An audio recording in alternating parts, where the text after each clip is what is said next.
Welcome to Pratap academy. कैसे हैं साथियों आप सभी लोग। तो साथियों, आप लोगों का सीटेट का एग्ज़ाम 7 जुलाई को है। तो हम लोग पिछले साल के वीडियोस को, पिछले साल के पेपर्स को सॉल्व कर रहे हैं। तो जिसमें हम लोग आज लैंग्वेज वाले क्वेश्चन को सॉल्व करेंगे। जैसे लैंग्वेज फर्स्ट जो हमारा है हिंदी, जो 91 से लेकर 120 तक के क्वेश्चन होते हैं। तो आइए इस वीडियो को शुरू करते हैं। तो उसमें पहला आपको पता है कि हिंदी में दो आपको क्या देगा, गद्यांश और पद्यांश देता है। और उसके बाद मतलब 15 क्वेश्चन गद्यांश पद्यांश के रहेंगे और 15 क्वेश्चन आपके इसके पेडागॉजिकल क्वेश्चन रहेंगे। तो इसमें ये पहला क्वेश्चन है कि निम्नलिखित गद्यांश को पढ़कर पूछे गए प्रश्नों के सही उत्तर दीजिए 91 से 99 तक, यानी 9 क्वेश्चन इसमें आपको मिलेंगे। तो आप इसको पढ़ेंगे। आंतरिक और बाह्य दोनों रूपों में स्वच्छता और निर्मलता एक बुनियादी आवश्यकता है।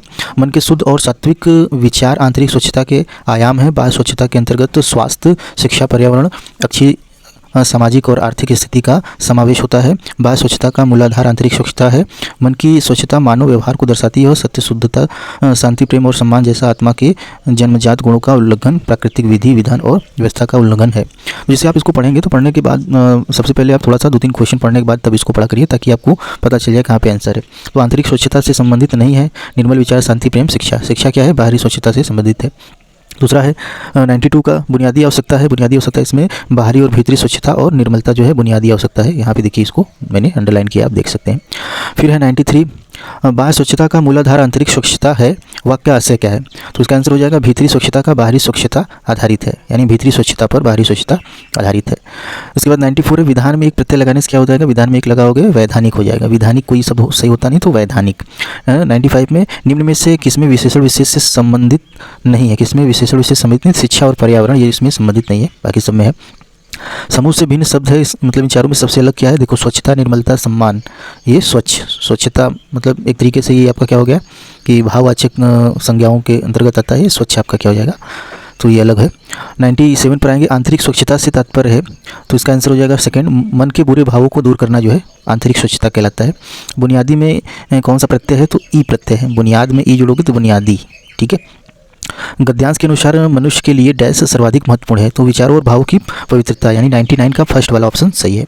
इसके बाद आपको क्या दिया गया है? कविता दिया गया है। तो इसमें दी कविता आप थोड़ा बहुत पढ़ेंगे कि हमें मिली आज़ादी वीर शहीदों के बलिदान से, आज़ादी के लिए हमारी लंबी चली लड़ाई थी, इस तरीके से। तो आप जब इसको पढ़ेंगे तो उसमें पहला क्वेश्चन आपको मिलेगा कि कविता में किस छल की बात की गई है, यानी कविता में एक छल की बात की गई है, वो कौन सी छल है? व्यापारी हमें गुलाम बनाने के, यानी व्यापारी जब आए थे तो वो व्यापारी के रूप में बन गए और हमको क्या बना दिए? गुलाम बना दिए। नीति शब्द में किस प्रत्यय का प्रयोग किया गया है? तो नीति शब्द में है ई प्रत्यय। नीत में ई जोड़ोगे नीति, या कई बार। इसके बाद हम लोग 102 पर आते हैं। स्वाभिमान का संधि विच्छेद करोगे, स्व प्लस अभिमान, चौथा वाला इसका हो जाएगा। 103 में आओगे। देश को स्वतंत्रता प्राप्त करने में एक लंबा समय लगा, इसमें क्या है? लंबी चिड़ी लड़ाई थी। तो 104 का देश की स्वतंत्रता के लिए अपने जीवन की आहुति दी, यानी के लिए क्या किया गया? अपने जीवन की आहुति दी गई। आज़ादी मिलने का श्रेय किसे दिया गया है? तो वीरों के बलिदान को आज़ादी मिलने का श्रेय दिया गया है। निम्नलिखित वाक्य के संदर्भ में कौन सा कथन सही नहीं है? इस तरीके के क्वेश्चन पे थोड़ा ध्यान देना कि सही नहीं है। शब्द और वाक्य संरचना को कंठस्थ करने के, तो यहाँ पे क्या है? कोई भी चीज़ कंठस्थ आप नहीं करा सकते हैं। नीचे जो दिया गया 106 का सेकंड हो जाएगा। 107 में आएंगे। निम्नलिखित में से कौन सा प्राथमिक स्तर पर पुस्तकालय के प्रयोग के बारे में सही नहीं है? यानी पुस्तकालय के प्रयोग के बारे में सही नहीं है, ये बात आपको बताना है 107वां का। तो इसका चौथा हो जाएगा। पुस्तकालय और पाठ्य पुस्तकों का सस्वर पठन सर्वाधिक उपयुक्त रूप से हो सकता है। 108 पर आते हैं। साक्षरता अर्जित करने के लिए किसमें निपुणता या मास्टरी होनी चाहिए? तो डिकोडिंग और भाषा अवबोधन में।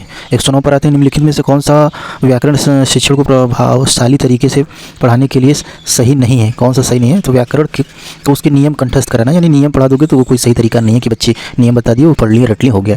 निम्नलिखित में से कौन सा साक्षरता शिक्षण उपागम अक्षरों और ध्वनि के बीच संबंध पर बल देता है? ध्वनि विज्ञान निर्देश।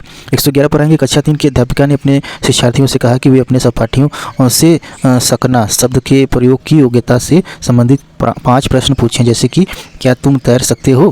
गतिविधियों का यह प्रकार किस लिए है? तो मौखिक प्रवाह अभ्यास, यानी मौखिक प्रवाह अभ्यास को बनाता है।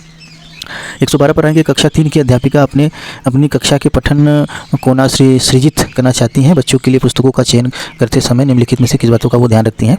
तो क्या इन पुस्तकों के लेखन जाने माने हैं बाल साहित्य के माननीय लेखक? तो फर्स्ट ऑप्शन इसका हो जाएगा, क्योंकि बच्चों को पढ़ा रहे हैं तो बाल साहित्य वहाँ पे इस्तेमाल किया जाएगा। कौन सा उपागम विधि शिक्षार्थी के जीवन की वास्तविक परिस्थितियों में भाषा प्रयोग के मुख्य लक्ष्य से संबंधित है? तो इसका ऑप्शन हो जाएगा 2 संप्रेषणात्मक उपागम। 114 पर आते हैं। एक अध्यापक ने शिक्षार्थियों को अपने सहपाठियों से अपनी अभ्यास पुस्तिका की अदला बदली कर जांचने के लिए कहा, तो उसको क्या कहेंगे? यानी सहपाठी के काम की जांच के कौशल विकसित करना, यानी एक तरीके से आप स्किल डेवलप कर रहे हैं अपना और अपने मतलब बच्चों का और उनके एक दूसरे फ्रेंड्स के आपस में। 115 पर आएंगे। बुनियादी चरण की अवस्था वाले बच्चे अधिगम में तब कहीं अधिक संलग्न होते हैं जब तो वे इन सभी इंद्रियों का प्रयोग करते हैं और वे अपने हाथों का सक्रिय प्रयोग करने लगते हैं, तब वो क्या हो जाते हैं मतलब पढ़ाई में पहले चरण में आ जाते हैं।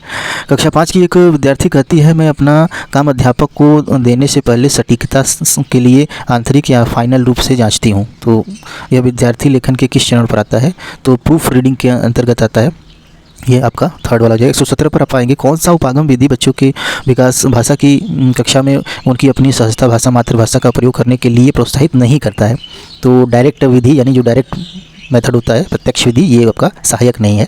118 पाएंगे। एक अध्यापिका कक्षा 2 के विद्यार्थियों के लिए विविध प्रकार की शिक्षण अधिगम सामग्री जुटाना चाह रही है। निम्नलिखित में से कौन सा मानदंड टीएलएम के लिए चयन नहीं है, यानी कोई कौन सा है जो सही टीएलएम नहीं है?